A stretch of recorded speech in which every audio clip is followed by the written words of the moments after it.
Hello friends, you can achieve more book का ये topic है वैल्यूएशन चेंज, वैल्यूज डोंट। यहाँ पर राइटर कहते हैं कि वैल्यूएशंस तो चेंज हो सकती हैं लेकिन हमारी वैल्यूज नहीं। Be open to change but stay firm on values, क्योंकि वैल्यूज के बिना हमारी लाइफ बहुत ही बेकार हो जाती है, डाउनवर्ड जाती है। Majority opinion does not make the right wrong or the wrong right. So be open to change but stay firm on values. इसको समझाने के राइटर ने एक इवेंट शेयर करी है कि एक आदमी को रिश्वत दी गई जॉब देने के लिए। तो उसने कहा सोचकर बताऊंगा। वो घर गया, उसने अपनी माँ से सारी बात बताई, कैसे उसको पैसा मिल सकता है। उसकी माँ हालांकि अनपढ़ थी। उसने कहा ये सब तो मैं नहीं समझती, फाइनल डिसीजन तुम्हारा है। बस मैं एक बात बता सकती हूँ कि जब मैं रोज तुम्हें सुबह उठाने आती हूँ तो तुम इतनी गहरी नींद में सोए होते हो। मुझे तुमको उठाने के लिए बहुत मेहनत करनी पड़ती है, लेकिन मुझे बहुत बुरा लगेगा किसी दिन जब मैं तुम्हारे रूम में आऊं और तुम जगे हुए हो ऑलरेडी और तुम पूरी रात सो ना पाए हो। तो अब तुम खुद डिसाइड कर सकते हो। तो माँ के जाने के बाद उस आदमी ने सोचा और फिर डिसाइड किया और फिर माँ से बोला कि मुझे आंसर मिल गया है। So values are intrinsic to our life. ये हमारे लाइफ के लिए बहुत ज़रूरी हैं, हमारे कैरेक्टर को स्ट्रेंथ देती हैं। वैल्यूज वो प्रिंसिपल्स हैं जो हमारे एक्शन को गाइड करते हैं। पॉजिटिव वैल्यूज यदि होंगी तो उससे पॉजिटिव बिहेवियर होगा और पॉजिटिव ही उसके रिजल्ट्स होंगे या कॉन्सिक्वेंसेस होंगे, और उसकी वजह से जो हमारी सोसाइटी है, हमारा सराउंडिंग्स हैं, वो पॉजिटिव बनेंगी। लेकिन वहीं यदि नेगेटिव ट्रेट्स हैं, जैसे चीटिंग करना, डिसऑनेस्टी करना या सेल्फिश बिहेवियर, ये सब नेगेटिव बिहेवियर हैं और इनके परिणाम भी नेगेटिव ही होंगे, हमारे लिए भी और समाज के लिए भी। मटीरियलिस्टिक चीज़ों की वैल्यू घटती बढ़ती रहती है, जैसे bond, real estate, commodities.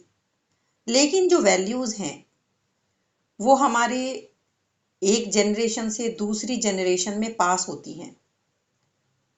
Writer कहते हैं कि दो तरह की वैल्यूज होती हैं, यूनिवर्सल और एटर्नल,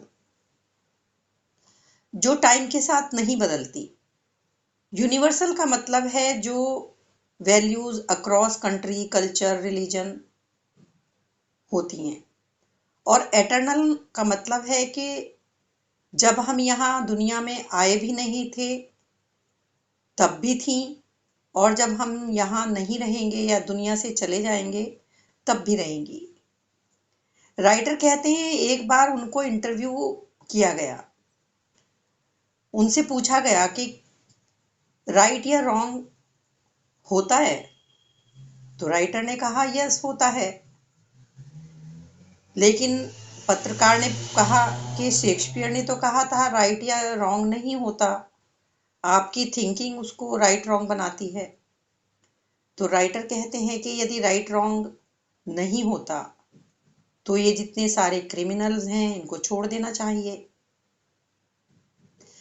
जैसे कि साइंस में थियरीज और लॉज होते हैं और कॉमर्शियल वर्ल्ड में क्वालिटी, स्टैंडर्ड और बेंचमार्क्स होते हैं, तो वैल्यूज के लिए क्यों बेंचमार्क नहीं होना चाहिए। किसी भी बिजनेस में या प्रोफेशन में हमेशा कोई क्वालिटी स्टैंडर्ड्स तय किए जाते हैं, बेंचमार्क्स तय किए जाते हैं। सिमिलरली वैल्यूज के लिए भी बेंचमार्क्स हैं। द क्वेश्चन इज ये यूनिवर्सल बेंचमार्क कैसे सेट कर सकते हैं। इस पॉइंट को समझाने के लिए राइटर एक कहानी सुनाते हैं। वो कहते हैं एक बार एक ओल्ड लेडी, उसके हाथ में 2 ग्रोसरी बैग थे, वो बस के लिए वेट कर रही थी। उसके पीछे यंग लड़का खड़ा हुआ था। बस आई, दोनों बस में चढ़ गए। बस में आगे एक सीट खाली थी। लड़के ने ओल्ड लेडी को पुश करके जल्दी से जाकर सीट पे बैठ गया और इस वजह से वो ओल्ड लेडी नीचे गिर गई और उसकी ग्रोसरी बैग भी बिखर गए। वो फ्लोर पे पड़ी थी, हेल्पलेस। तो वहां पे उसके पास ही एक लेडी बैठी हुई थी। उसने सोचा ये लड़का कितना क्लमजी है। वो लड़के के एटिकेट और मैनर को ऑब्जर्व कर रही थी। वहीं किसी दूसरी सीट पर एक लॉयर बैठा हुआ था। इस तरह के बिहेवियर के लिए उसने सोचा कानून बनना चाहिए, ये गलत है। वो लीगल पर्सपेक्टिव से सोच रहा था। वहीं एक डॉक्टर बैठा हुआ था। वो सोच रहा था शायद लेडी की रिब्स टूट गई हैं। वो मेडिकल व्यू से सोचने लगा। एक साइकेट्रिस्ट बैठा हुआ था। वो सोचने लगा लड़के को साइकोटिक प्रॉब्लम है, ही नीड्स हेल्प। तो सब अलग अलग तरह से सोच रहे थे। Not one of them asked this question, क्या ये बिहेवियर गलत था?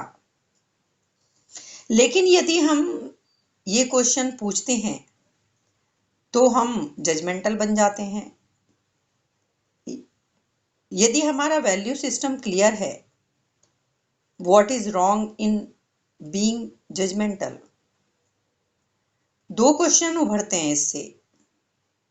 एक क्वेश्चन ये होता है कि क्या उस लड़के को लेडी के साथ ऐसा बिहेवियर करना चाहिए था? तो ऑब्वियसली नहीं। दूसरा क्वेश्चन आता है कि क्या किसी को भी किसी के साथ ऐसा बिहेव करना चाहिए? अगेन आंसर है नो। तो जब दोनों क्वेश्चन के आंसर नो हैं तो एक यूनिवर्सल बेंचमार्क यहाँ पर मिल जाता है। यही सेम रूल हमें लाइफ के और एरियाज में भी अप्लाई करना चाहिए। तो फिर कंफ्यूजन कहाँ है? वैल्यूज को क्लैरिफाई करना टफ नहीं है, बस उनको फेस करना टफ है। इसीलिए हम क्लैरिफाई नहीं करते। सभी डॉक्टर और लॉयर जब वो अपनी डिग्री लेते हैं तो एक ओथ लेते हैं, हिपोक्रेटिक ओथ कह रहे हैं राइटर उसको, क्योंकि वो सिर्फ एक पेज पर ही बन के रह जाती है। काफी लोग उसको अप्लाई नहीं करते लाइफ में। वैल्यूज के लिए लोग एक्सप्लेनेशन देते हुए मिल जाते हैं कि जो तुम्हारे लिए गलत है वो मुझे लगता है मेरे लिए ठीक है। और इस तरह के एक्सक्यूजेज, इंडिफरेंसेस शो करते हैं कि लोग ये कहकर अपना पीछा छुड़ा लेते हैं कि जो तुम्हारे लिए काम करता है वो तुम्हारे लिए ठीक है और जो मुझे ठीक फील होता है वो मेरे लिए ठीक है। ये पर्सन टू पर्सन कैसे डिफर हो सकती हैं चीजें? ये कैसी वैल्यूज हैं? ये डाउनग्रेडेड वैल्यूज हैं। Downgraded values can not be remedied by money. कुछ लोग शॉर्ट टर्म गेन के लिए वैल्यूज को बाईपास कर देते हैं कि ठीक है अभी अभी के लिए इसको छोड़ देते हैं चीज को। यहाँ राइटर मैकडोनाल्ड के फाउंडर के बारे में एक एग्जाम्पल देते हैं कि वो फ्रेंचाइजी देते थे तो वो मेक श्योर करते थे कि उनके स्टोर्स साफ सुथरे होने चाहिए। एक बार वो एक फ्रेंचाइजी के यहाँ जाते हैं और वहां पे उनको एक मरी हुई मक्खी पड़ी हुई मिलती है फ्लोर पे, तो वो उसकी फ्रेंचाइजी कैंसिल कर देते हैं। इसीलिए मैकडोनाल्ड को लोग ट्रस्ट करते हैं, उसकी क्वालिटी को और उनके हाइजीनिक फूड को। तो मैसेज क्लियर है, no compromise on quality and values. जैसे कि मैकडोनाल्ड के ऑनर ने, फाउंडर ने क्रेडिबिलिटी और ट्रस्ट को जीता, वो अपनी वैल्यूज पर फर्म रहे। So values are more important than valuables.